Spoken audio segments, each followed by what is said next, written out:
Hey, beautiful people, it's me, Daryl, and today I wanted to do an International Booker shortlist ranking video. Now, tomorrow, the International Booker Prize winner will be announced, and so I figured, hey, like, why not just put a video to kind of showcase the ranking that I would do for the shortlist.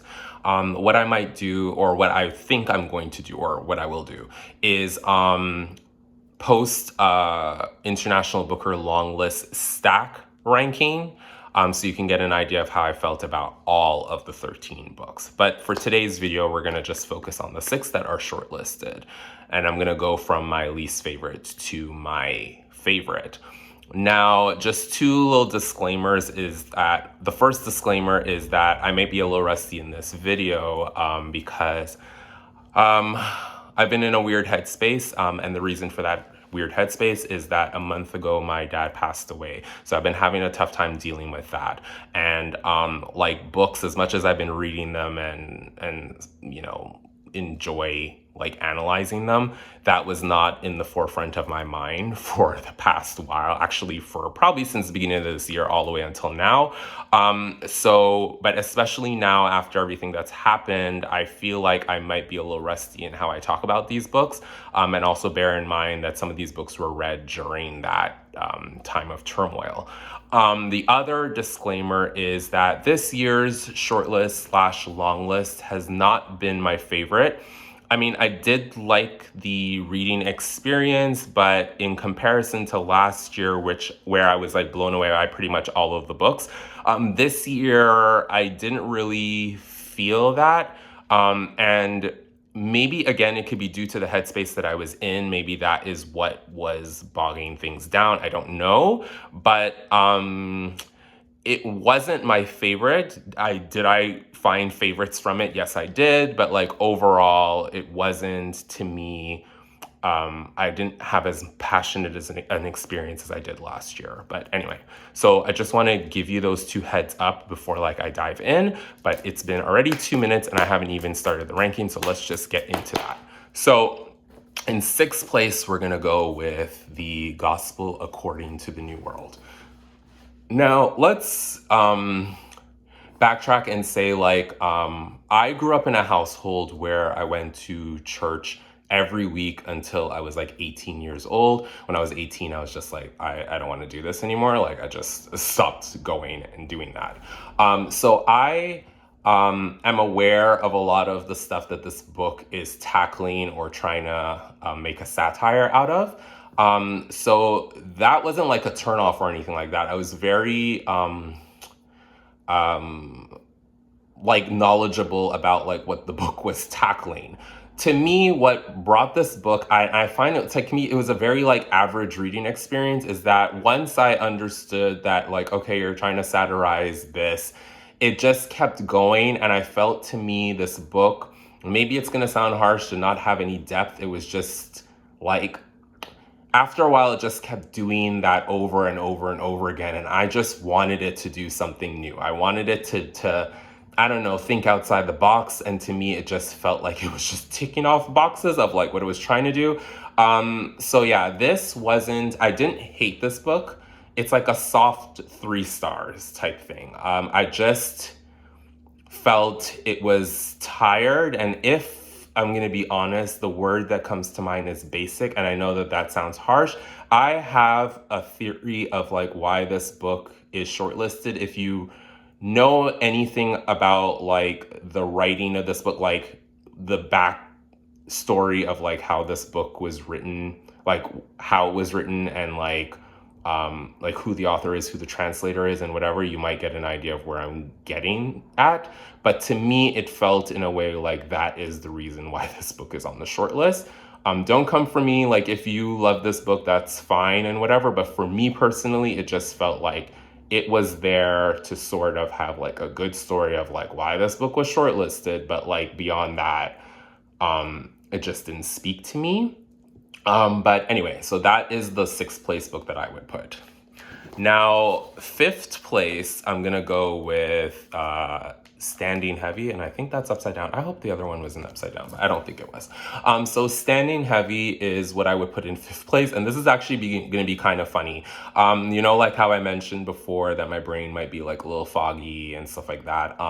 Yeah, when it comes to this one, I feel really bad talking about this book because like I really don't remember it very well. And that might sound like, oh, well, Daryl, like you couldn't possibly have liked this book, but I actually like this book a lot. But like I really struggle to try to remember like what it was that I loved about it. And then I went back on my Goodreads to go see, and it turns out that I didn't even write anything about it. I just like gave it star ratings and that was it. So I feel really bad about putting this book here. Some people might say like, well, this shouldn't be higher than the book that you just talked about. But it is, because I do remember like my actual reading experience. I really did enjoy it. I enjoyed the structure. I enjoyed what it was trying to say. I just wish that I could remember something to be able to tell you. But yeah, so this is the fifth place book. Now, fourth, I'm going to be able to get into it a lot better. So fourth, I'm going to say is Time Shelter. To me, this was a book that like I really, really did enjoy, but I enjoyed it in ways of where I was able to see like how clever it was in tackling the ideas that it was trying to tackle. There were a lot of times that I was reading and like kind of nodding along and saying like, wow, this is clever. This is a really interesting way of like talking about this. The issue that I have with this book, and I feel really weird saying this because I don't feel like it's a thing that I say often, but to me, it felt like it was missing heart almost in a way. And it's like, I'm not the type of reader who like needs a heartwarming story or whatever, or to be like so emotionally attached to the characters and like all that. But I don't know, there was something that was missing in this book. It just felt like it was very, very clever, but it almost was like keeping me at a distance. And it's like as much as I enjoyed what it was doing and thought that it was clever for doing what it was doing, I don't know. There was just something that was like keeping me from being immersed in this. Like, and immersed in the sense of like, I don't need every book to make me like take me on a journey and like all that. Like, if you know me, like that's not what I have to be looking for in a book. And sometimes, a lot of times, I feel like I'm like very into prose, and the prose is here, but there's just something, I don't know what it is, but there's just something that held this book back for me, where I just kept saying like, wow, this is clever, but like, so what, almost in a way. So for me, yeah, I would have this in fourth place. I do feel like this has a big chance of winning the prize though. And I wouldn't be mad at it because like I said, it was a good book. I really did enjoy it, but there was just something kind of holding me back. So that's fourth place. Third place is going to be, wow, I'm really like bad at the like showcasing this. You could really tell that I'm rusty and I haven't done this in a while. Is going to be Stillborn. Now maybe people will be shocked. Now I haven't really been on social media within the last month to see if this book is still going strong, like if everyone's still on the Stillborn train. But I do remember that this is the book that like everybody was like raving about and stuff like that. I feel like it could win as well. For me, this book it did pack an emotional wallop, but to me, I felt like it could have been told in a more interesting way. To me, I think out of all 6 of the books, I probably liked the writing in this the least, although it's the one that probably packed the most emotion. One of the characters in the book the one that's actually sort of referred to like with the title, the storyline that focuses on that one, one of my close friends went through something very similar to that character. So it was kind of eye-opening and kind of like ripped me to shreds in like seeing it from that perspective and sort of thinking about my friend as I was reading this book. So there was that. And even without that element of like knowing somebody who went through something like that, it still does pack like an emotional wallop. There's a lot of interesting themes in this book. Probably the one maybe out of all of them that I feel like you could really like dissect it. But to me, it just came down to the writing. I just felt it could have had a little bit more of an innovative way of tackling this subject. I feel like I'm in the minority on this because I know this book is like really well beloved. So I like, for me, I I was into it. I really did enjoy it, but to me it was sort of missing something. And it's strange because in comparison to like Time Shelter, where I felt like I didn't have that emotional resonance with it, this one I did. It's like with Time Shelter, the writing probably shined a lot brighter than this one, where I felt it was kind of almost by the numbers. And also there is like a metaphor thing like with pigeons and stuff like that that I absolutely like hated in this book. Like I don't want to sound mean, but like I was laughing at that. Like I was just like, oh my God, like why was this not edited out? But anyway, that's just sort of how I felt about this one. I don't want this to come off in a tone, because I feel like almost like this video is like sort of a tone like in a negative way. Do not get me wrong, like I really did enjoy all of these books. The only one is probably The Gospel According to the New World that is not like my favorite out of them, but even that I still enjoyed. So don't take this as like a ripping to shreds video, because it isn't in that at all. But anyway, so that's number 3. Number 2 is, wow, I'm really bad at this. Yeah, is Whale. Now, I did mention in my other video that I did when I was talking about like the 5 books that I was passionate about, and I was able to articulate a lot better in that video. This one, yeah, I would be very happy if this one, and I was so glad to see it on the shortlist. Now, I'll mention that to me, this book is the one that is the best at storytelling. It's one of those books you're going to be like absorbed in. The writer set out to write a book where it's like you are going to turn the pages, you're absorbed, and you're entering this sort of world.